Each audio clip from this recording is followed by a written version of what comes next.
Welcome, everybody, to another edition of Keep the Line Moving, the podcast designed to talk about leadership, life, and inspiration. I am your host, Chris Gargano, and our topic for episode 40 is people-centered leadership. And our guest, Fred Mangione, will shed some light on this topic and so much more. Fred and I were colleagues at the New York Jets. Fred's title at the Jets was Senior Vice President of Sales, Marketing, and Premium Partnerships. But he also spent 18 years at the Brooklyn Nets, rising to the position of COO, Chief Operating Officer. And I'll tell you what, his stories are fascinating and helpful to emerging leaders, or any leaders for that matter. He will take us behind the scenes, both at the Nets and the Jets. And the conversation begins now with, what are you doing now, Fred, since leaving the Jets 1 year ago? All right, Freddie, it's great to see you. Thank you very much for doing this. You have been busy, Fred. You have been busy. Tell us, walk us through what you're doing on a daily basis. Well, great to always see you, my friend. And I've been trying to stay busy. You're never as busy as you want to be. But for the past year, when I left the Jets, I really kind of reset myself. I was on a team side for 28 years, and there's a lot of ups and downs, as you know, along the way. So really felt it was a good opportunity to figure out what I wanted to do next. So I really got into the consultant area of the industry and really wanted to look at some areas I haven't been in before, particularly in the collegiate sports. I've been doing some stuff with the agency side, did some stuff in the NHL, did some stuff in the MLS. So it's given me an opportunity to go into some of these organizations. And I'm not bringing anything they don't already know, but sometimes you're so close to it and you're living and breathing it every day and you're working long hours that there's sometimes some things right in front of you you're just missing. So whether it's a new commission structure or your sponsorship assets or how you're just strategizing your organizational structure and are the people reporting the right way. So it's really been an interesting time for me to help some organizations with that. And then on top of that, especially here in New York, I've been able to help close up some deals, make some new connections, and really just connect a lot of brands together. And along the way, I've been able to help some people get some jobs. I'm talking to a lot and they hear, Freddie, you know so many people. I need a head of sponsorship. I need an IT person. I need this. And every time that comes up, I kind of like to go within my Rolodex and help good people who I know may be out there, maybe just need a change, or maybe they've been doing the same thing for too many years and they don't realize they need a change. So that's what I've really been looking to do. And, knock on wood, so far, so good. And, just want to try to, help people out in the industry who've helped me along the way, but hopefully also try to make some people better. And that's servant leadership, and we'll talk about that. And you were great at that, having worked with you at the New York Jets for 5 years. But I want to ask you this question, Fred. This comes to mind. For 28 and a half years, you were on the team side, right? So you're walking in these buildings, whether at the Nets, the Brooklyn Nets for 18 years, or the New York Jets for 5, FIFA before that. You're walking in and you're part of the team, right? You have that emotional connection to the people that are all going in the same direction and trying to accomplish great things at the Nets or the New York Jets. Now you're seeing it from a different lens. Describe that difference. So now you walk into a team from the NHL, a team from the NBA, or other industries that you're working with now. How is that detachment an advantage, or are you able to see clearly? Like, how is it going in the consulting space in that regard? Well, I think one of the things you need to do, to your point, is take a step back, because a lot of times what you need to do, and even when you're managing people, is not manage the people the way you want to be managed. And it's been very interesting because with the 5-6 clients I've had, they've all been different, all trying to get to a different, and some agency work that I've done, you realize too, that's a whole different tact you have to do when you go in to get business as opposed to what you got to be on the team. So now I'm kind of seeing everything on each side of the table, which makes it interesting.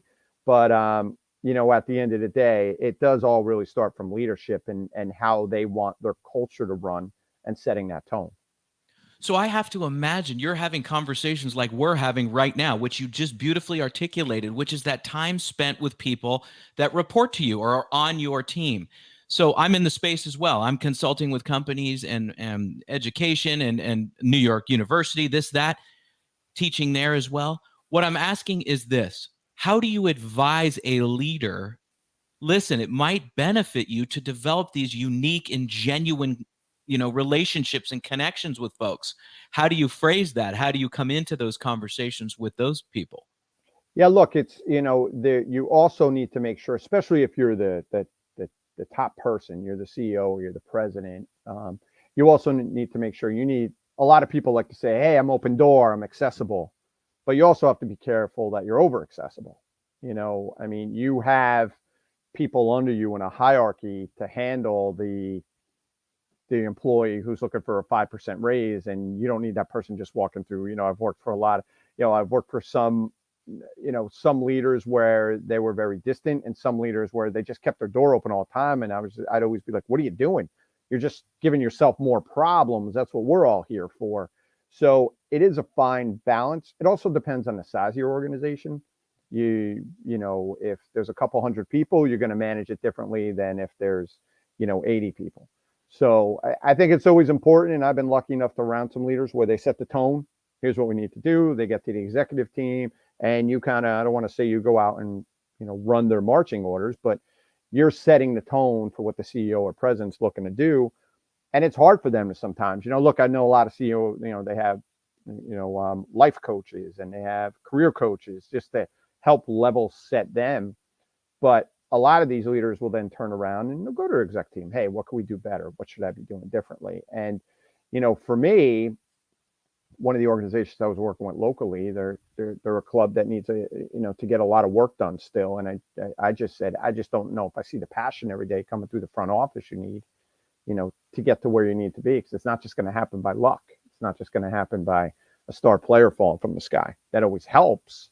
But, at the end of the day, it's what tone are you going to set, whether you're winning every game or you're selling every sponsorship or whatever. I joke around, I worked for Lou Lamoriello a little bit, when I was at the Nets, and and I was just running ticket sales at this point, and he came over and he was overseeing the Nets and Devils, and we started the Yes Network and all this, and we got Jason Kidd, and we were on a little, and we won, and he could kind of see I had a little, like, people were actually picking up the phone when we were calling him, and we had a long way to go. And he was like, look, I'm glad things are going well, but don't get too high and don't get too low, because as quick as you win the 10, you lose the next 15, and then you can't walk around with your head in the sand. And I've always taken that with me, and I still run into him and speak to him, and I still say to this day that, that day you kind of gave me it, he gave it to me that day. I've taken it to heart, and that's what as you grow in your career, you want each of your leaders that you have to give you a little piece that you take with you that you can hopefully bring on to other people in your journey.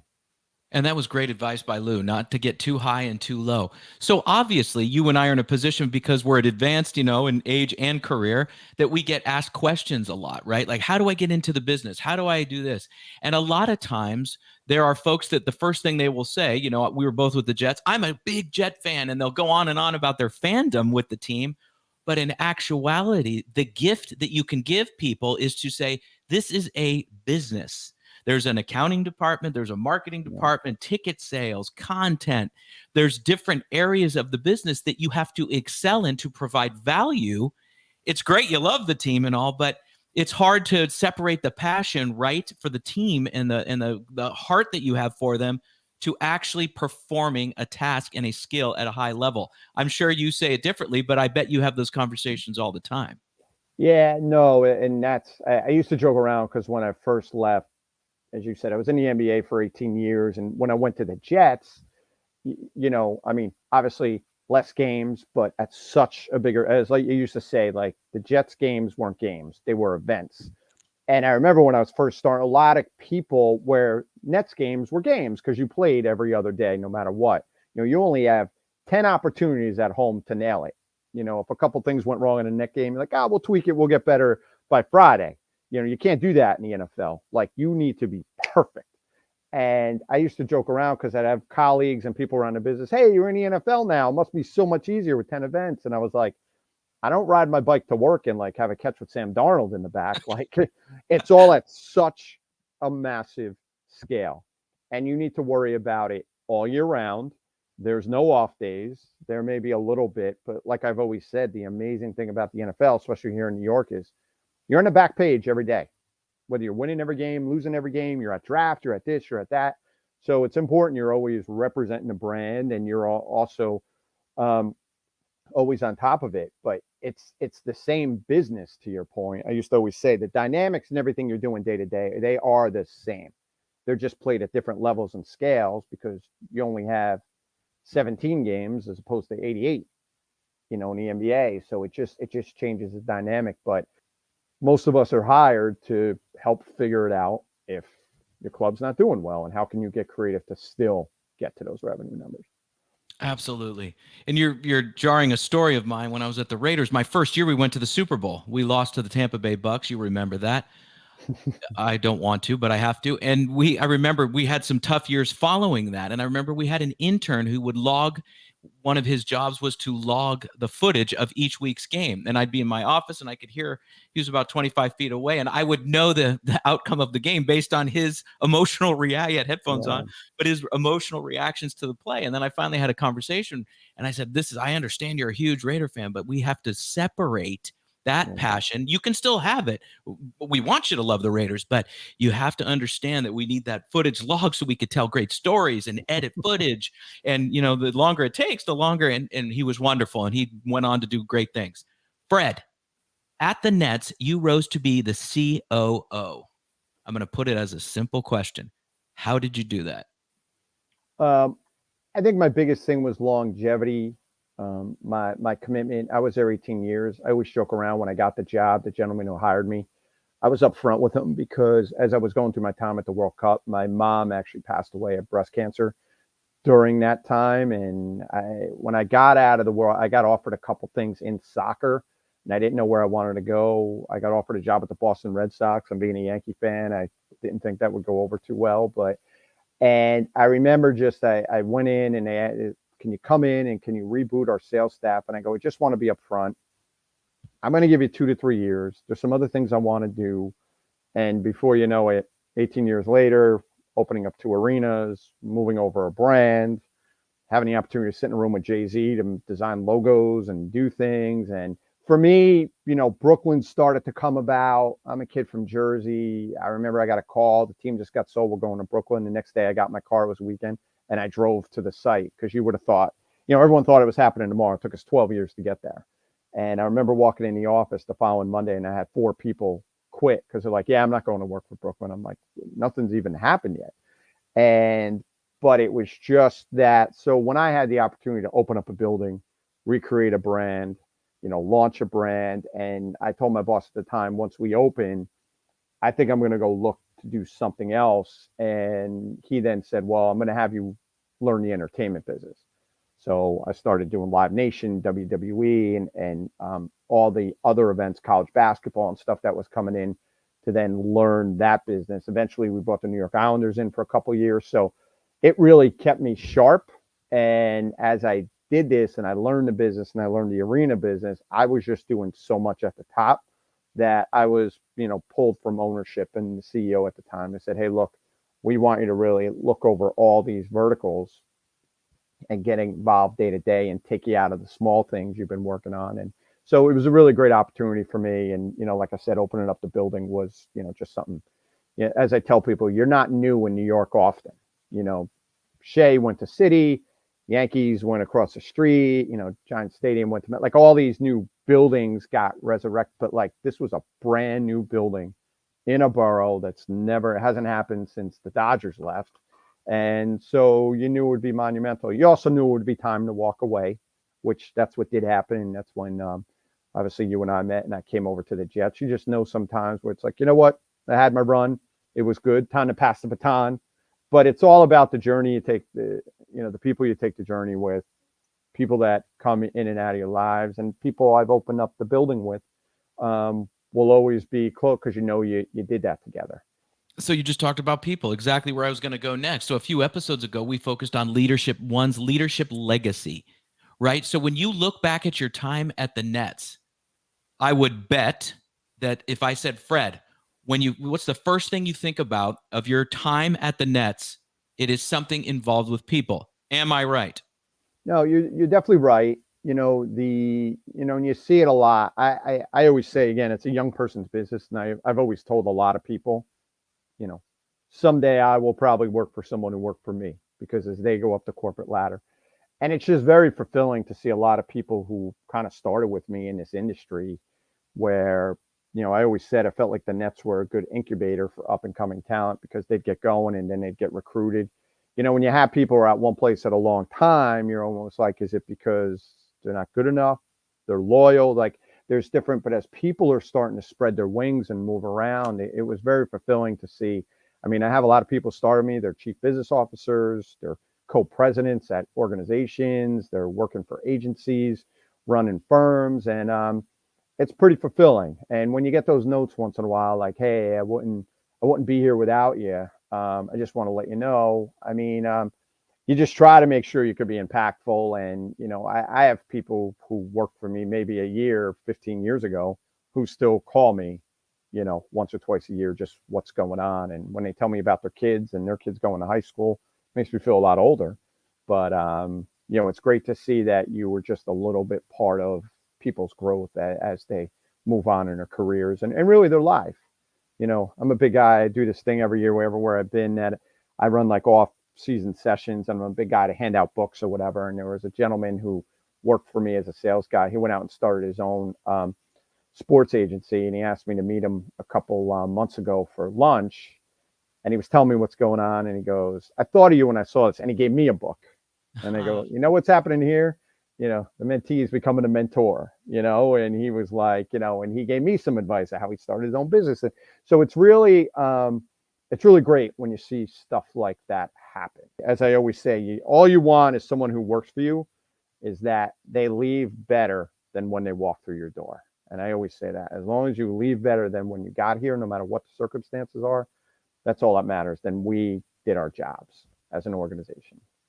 You just triggered an awesome memory for me. You invited me to one of your offsites in Manhattan a few years ago when we were colleagues at the Jets. You had me speak about content initiatives for that year, and you gave me a book in addition to all the participants from your group.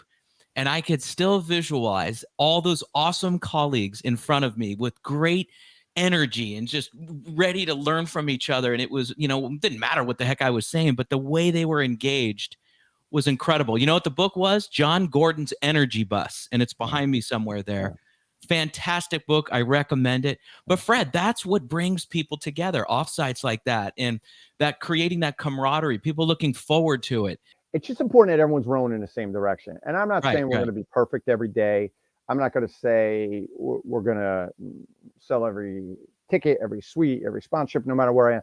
But all I'm saying is I used to joke around and say, if my boss came to someone who works for me, because I wasn't in my office, and they asked the question, I wanted everyone who worked for me to answer it the same way I would. So and we could be wrong. I just wanted us all to be aligned. And what I always did with offsites, it was just like, okay, we're getting ready for the new year. I brought executives in like yourself and different people around the org. And it was funny when I first got to the Jets and I did that. At first, I got a bunch of looks like, what's this guy doing? And then when people were there was that little bit of aha moment. And I just couldn't get over how many people grabbed me after saying, "I didn't know so-and-so did this." And I'm talking about leaders in the organization that you may see grabbing a cup of coffee and just saying hi, but not realizing. I go, we have a really hard job in sales and marketing, but everyone has a hard job here. It's just, we're all doing it in different lenses. So I just thought it was important to bring that together. And look, I've done that wherever I've gone. And it just gives you get out of the office, you think a little bit differently, you ideate a little bit differently. And you know what? I know this is crazy to say, you have a little fun along the way. And that's what I did. And we brought a lot of people in from your content team, from some of the marketing team, up to the leadership group, finance. I mean, I brought all the leaders in and said, "Hey, let's do it." If you remember, we did it with you guys and the content team. I even ran one during COVID, and you showed off the studio on a Zoom, but I was like, I don't know if this is going to go off, just all of us sitting in boxes for a couple hours, but I just wanted to keep some kind of consistency about trying to somewhat keep life normalized. Okay, so as a leader, which you've been many, many years, more than 2 decades, approaching 3, I'm going to put the pressure on you here.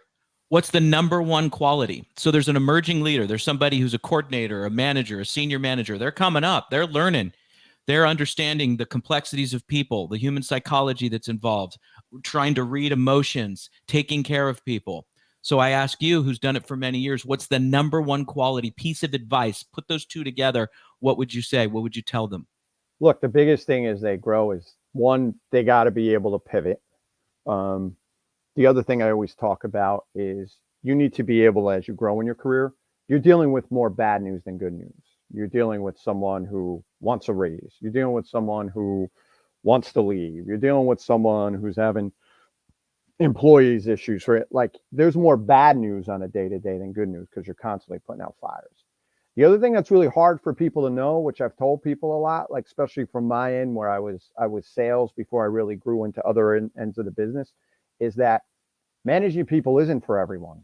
Everyone just thinks, especially in our industry, you come in, you sell for a couple of years, you move to a manager, you move to a coordinator, you move to this, you move to that, eventually you'll be a VP, and then you're managing.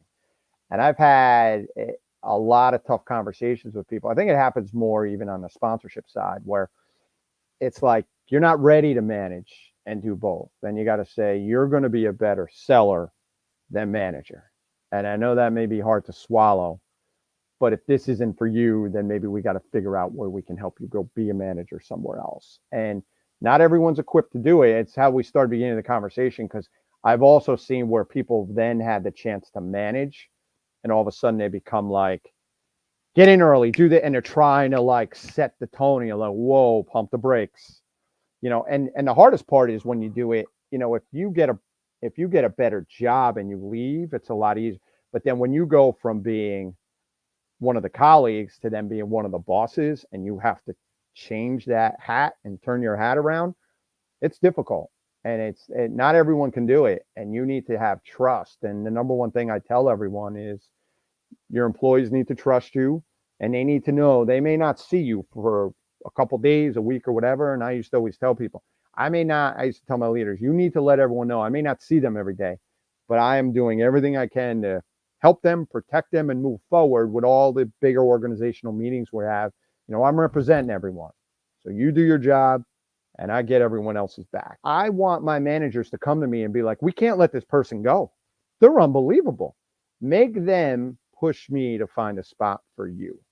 I'm always amazed at interns. I'm like, I know you're working in the marketing department, but you need to go set up, informational meetings with content and analytics and meet everyone in this place. Don't just stay in your bubble.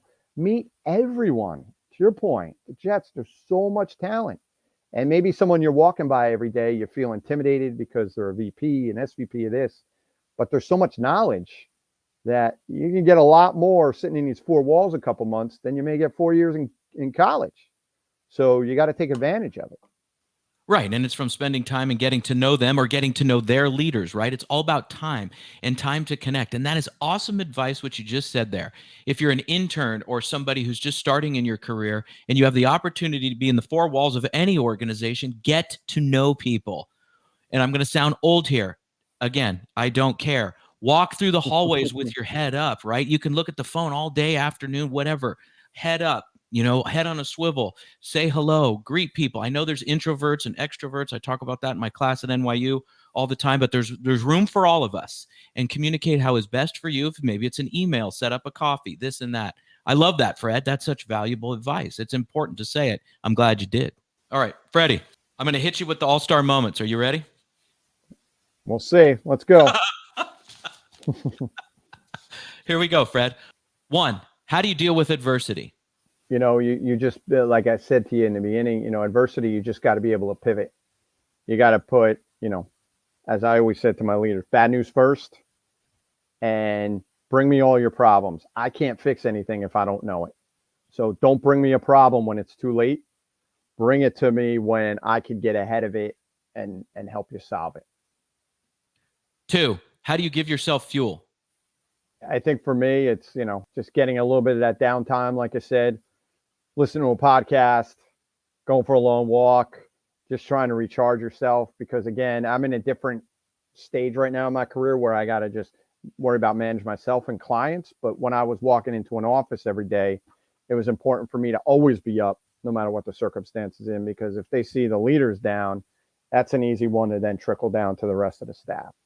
Good. 3, what does never give up mean to you? I mean, it's just what it says, and I know it's a cliche, but I'm a really day-to-day guy. Like let's get what's in front of us. Let's take care of whether things are going good, whether things are going bad. It's important that the next day is going to get even better. And I've always had this line I've given to people: no matter how bad you think you have it right now, there's someone out there who has it a lot worse than you do. It's a very good line. 4, what is the value of collaboration? Look, you never want to have anyone feel that you're making up, you're not giving people the seat at the table, or you're making, decisions in a box. So, sometimes you can't bring everyone in, but there are plenty of times where the more you can collaborate, whether it's with your colleagues office wide, but the more, I always said, the more that any other buckets that sponsorship knew what tickets were doing, and tickets knew what suites were doing, and suites knew what was going on in the PR and content world, the more that happened, the more, there's no surprises. I just used to hate when organizations deliver news of what's going on, not from the product side, because you got to keep that under wraps, but there'd be an organizational message, and like everyone would be like, what the heck's going on here? Because like nobody knew. So the more you can communicate and let people know, the more they feel a part of it. All right. 5, hiring people. What do you look for in an ideal candidate? At the end of the day, how was your interaction? How did they react to questions? Does it look like someone who could fit with your team and your culture? Does it look like someone who you literally want to, go to war with and become a part of your team? Now, look, sometimes you want people to come in who may be a disruptor, because maybe you have too much of the same, people and staff in front of you. But I think at the end of the day, and being someone who's older, and I've done a lot in my career, it's just you when someone walks out, and you go off your gut, and you like, this person would get it. I'm big on the follow-up. I always talk about, look, I know we're in an email world now, but I used to always joke around. Again, like if someone wrote me a handwritten letter, even if it took another day. So I just think all those little steps and the way people follow up in the interview, I'm looking at that, how they're following up in a sale. Lastly, what is the difference between a manager and a leader? A manager tells people what to do, and a leader shows and asks people what to do. And I think a lot, again, with a leader is, I've been told this along the way, like sometimes, you're so nice, and I always use the line, don't use my niceness as a, as something that's going to, deter me, or as a weakness. Don't take my kindness as a weakness. A manager is just making sure people are kind of in line in what they're doing, but a leader is someone where they're going, as I said before, I know Fred hasn't been around, or he's been in big meetings, or he's been doing this, but he's got my back. He's got my back, so I have to get his, and I'm going to work extra harder today because I know he's in here every day working hard to represent us. I love that. Don't mistake my kindness for weakness. Love that, Freddie. That is wisdom, my friend. Thank you. And we thank Fred very much for being on the show. And my number one takeaway is exactly where we started this conversation: the value of being a people-centered leader, and all the stories Fred shared with us to strengthen why that is so important, and how that has benefited Fred throughout his entire career, including what he's doing now in the consulting space. He also said, don't mistake my kindness for weakness. Think about that just for a second, and how that has benefited him throughout his career. And finally, a little piece of advice going really granular, when Fred said if someone takes the time to write a handwritten thank you letter for an interview for a job, how powerful that is. His exact words were, it might take one more day to receive it, but it makes an impact. Just a little piece of advice that Fred shared with us that I thought was very interesting and worth sharing again for you. Thank you, everybody, for being part of Keep the Line Moving each and every week. We will see you next week with another great guest. Every week, you hear guests on this podcast talk about some of their biggest leadership challenges. As a leader, you want to make an impact on those you lead and reach your organization's goals, while also optimizing your time management. Wherever you are in your leadership journey, we could all use some help.